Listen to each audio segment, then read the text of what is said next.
ఈరోజు పాలకుర్తి మండలం ఉత్తరగూడూరులో కాంగ్రెస్ పార్టీ నాయకులు ముఖ్య శ్రీనివాస్ గారు, నగర ఈ గ్రామ అధ్యక్షులు మేడం బాబు గారు, శంకర్ శ్రీపతి గారు, అనేక మంది నాయకులు మండలాల శక్తులు అందరూ కూడా ప్రతి ఒక్క రైతులు పెద్ద ఎత్తున పాల్గొని దాదాపు వందలాది మంది పెద్ద బండ్లతో పెద్ద ఎత్తున పోటీ నిర్వహించి అదే మాదిరి ముగ్గుల పోటీలు చూస్తా ఉన్నాం. గంగిరెద్దు ఆ మహాశివుడి వాహనం ఈరోజు మనతో పాటు ఉంది. ఇవాళ సంక్రాంతి పండగ, రైతుల పండుగ, దేశానికి అన్నం పెట్టే రైతు గొప్పగా చేసుకునేటువంటి పండుగ ఈరోజు బ్రహ్మాండంగా ఈరోజు చేసుకుంటా ఉన్నాం.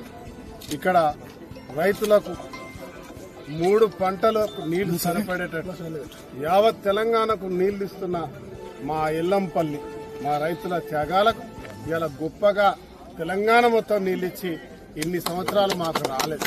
కానీ ఈరోజు రేవంత్ రెడ్డి గారి ప్రభుత్వం బట్టి విక్రమార్క గారు పాదయాత్ర చేసి శ్రీధర్ బాబు గారికి అవగాహనతో మా విన్నపాన్ని ఈరోజు మన్నించి సంవత్సర కాలంలో ఇవాళ రామగుండం బండలవాగు లిఫ్ట్ ని 2 లిఫ్టులు పూర్తి చేసే కార్యక్రమానికి శ్రీకారం చుట్టారు. వీడియో చివరి వరకు చూసినందుకు ధన్యవాదాలు. ఇలాంటి మరెన్నో రాజకీయ వార్తల కోసం మన ఛానల్ సబ్స్క్రైబ్ చేయండి.